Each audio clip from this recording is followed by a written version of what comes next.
Is Dilan Shah, and this is me in the background. Myself, I've completed over 900 workouts in virtual reality, and that's counterintuitive. But I'm here today to explain that many of the standard games that come with virtual reality devices are significant exercise. So my story is I used to be a healthcare software engineer, and I've always had a passion for fitness and sports, and I've always had a passion for virtual reality. So early last year, we founded a company called YUR, and we make games a workout. Today, what I'm going to cover is a brief look at the behavioral patterns associated with fitness through time, as well as the big challenge with healthcare today and how virtual reality fitness and health tracking fit into that picture. So let's start with kind of a gist of the behavioral patterns.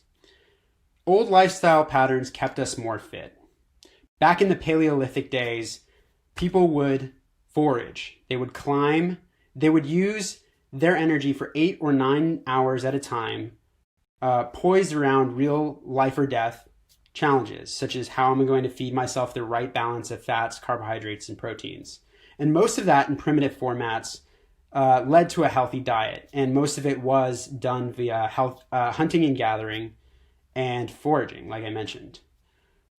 Through various evolutions of civilization, Persian, Greek, and Roman, war and combat also played a crucial role in our physical fitness. From a very young age, men traditionally were prepped to carry things like spears and tools that were used in preparation for battle. And this also led to a vast amount of time spent training, but again, not for the point of fitness so much as the point of survival. And again, you see that the other stimuli for survival were things like outrunning your predator, right? So back in the day, we had to run fast from time to time to outrun a predator. Back then, we just had more acute reasons to be fit. And at the turn of the 18th century, Thomas Jefferson kind of made note of the fact that while technology and industrialization has shifted our patterns of behavior, fitness still played a crucial role. And what he said was, if the mind or the body is feeble, the mind will not be strong. So it's kind of this acknowledgement that as society becomes more enamored with wealth and prosperity and self-entertainment, that fitness levels had dropped, right? And the bottom line is that that's still true to this day, and new lifestyle patterns have been making us less fit. So let's look at some of that data. So here's the big challenge with healthcare today. And I'm going to focus in on the United States healthcare system because it's a little hard to cover all of the globe in just 30 minutes. In the United States, in 2014, per capita expenses for healthcare were the highest in the world. And really this comes down to people who are dealing with obesity and chronic disease, characterized by hypertension, hyperlipidemia, high blood pressure, and diabetes. And these are kind of silent killers that are influenced directly by fitness patterns. So what you see here is the inverse correlation between exercise and obesity. Our health systems are taxed by these folks because each of them needs many doctors, right? And so healthcare and insurance and payers must be poised to support somebody with up to 8 or more doctors, right? And like I said, these new patterns of being, such as sedentary behavior during self-entertainment, so consuming Netflix, consuming video games, or working 8-hour days, 5 to 7 days a week, have led to this real challenge. And also we see, and this is a real email on the right that I've received, it's so easy to get unhealthy food delivered to your door via Uber Eats or what have you. And also we're using different forms of mechanized transportation today. So our overall ambient movement levels have dropped. But to be honest with you, it's just not fair to point at these things and say that these are the reasons why we're dealing with this at a global scale in most developed countries. Most people who are dealing with these sort of chronic diseases find it too frustrating or too boring to use traditional formats of exercise. What you see on the right there is the Borg scale of perceived exertion. And the reason why that's so important is because we critically have to focus on driving that down to engage people's drive for fitness. How do we do that today? Well, we engage in sports. I mean, some of us engage in sports, and certainly statistics show that from 2015 back to 2003, there's been a steady increase for both men and women to engage in sports every day, the propensity to engage in sports every day. But often this comes with overtraining and hyperextending ourselves to the point where recovery takes us out of the game the next day. So it offers little of that ambient movement used throughout the day that we so desperately needed from our historical ancestral perspective. In 2006, wearable trackers came to the market to kind of serve us with more intelligence, tracking things like calorie burn, which is an energy expense metric, or heart rate variability, all of which are good indicators of how we're recovering. And today you can even get sleep trackers. One of the most advanced trackers on the market is the Apple Watch. I actually own one myself. I'm wearing one right now. And what it does is great. It actually has an intervention where if you're sitting, it tells you, hey, it's time to stand up. But one of the things that's really difficult is it doesn't appear to help with what you do once you stand up, right? So we're kind of focused a lot on our own self-gratifying behaviors, such as going for a walk or, increasing our activity through other means. But we're usually able to decide that for ourselves. And many of us have chosen gyms as that outlet, right? So this says 70 million Americans were served by health and fitness clubs in 2017. And that was likely a higher number when shelter in place struck recently. So what you see below that is actually Google search trends peaking in March of this year for a home workout. Which kind of brings me to the next point, which is this company you might know as Peloton. Its $11.5 billion market cap today showcases really just how big the need is in society in developed countries to have some outlet for physical activity in the home. But one crucial detail is the TV on the top of the bike.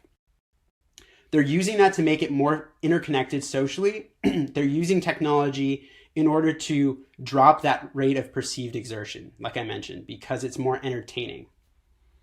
Going a step further, we can look at a company called Helodia, which also takes advantage of fitness equipment that you might be familiar with, like a Concept 2 rowing machine, but combines it with wearing a VR headset and actually traversing virtual environments. And clinical studies have shown that looking at virtual environments when you're in dramatic pain can drop pain perception up to 60%. That's a study done by Firsthand Technologies with Snow World. But this is where VR fitness and health tracking really comes in, because what Helodia does little to do is address the fact that you still have to have the fitness hardware. And at YUR, what we do is make any game a workout. And one of the encouraging statistics I can share with you today is that we've seen a steady month-over-month increase in calories burned. And not all of these are via intense workouts, right? So last month alone, nearly 200,000 Big Mac burgers were burned, so to speak, last month. And some of the reasons why you might use VR, some of them we've covered. It's convenient and safe, so you're not encountering other people's germs or bacteria. It's engaging, and you're literally not distractible because your visual system's cut off to the rest of the world. It's fun, and you have that low perceived exertion. And also, you'll be amazed at how many different ways there are to engage yourself across 9,000 other applications that YUR has tracked. Let's talk a little bit about the importance of gamification, a trend that you see in the fitness space today as well. But really, if you focus on game first and fitness second, it's clear that the ancillary benefit of the movement becomes less of the focus, and it becomes less of a psychological grindstone upon which you have to toil. So what you have on the top left is Beat Saber, where you're slashing musical notes to the rhythm of music. You have Box VR, which is kind of boxing and boxing along to music. You have Racket NX, which taps into more of a racket sport appeal, and Sorrento, which is of a ninja game.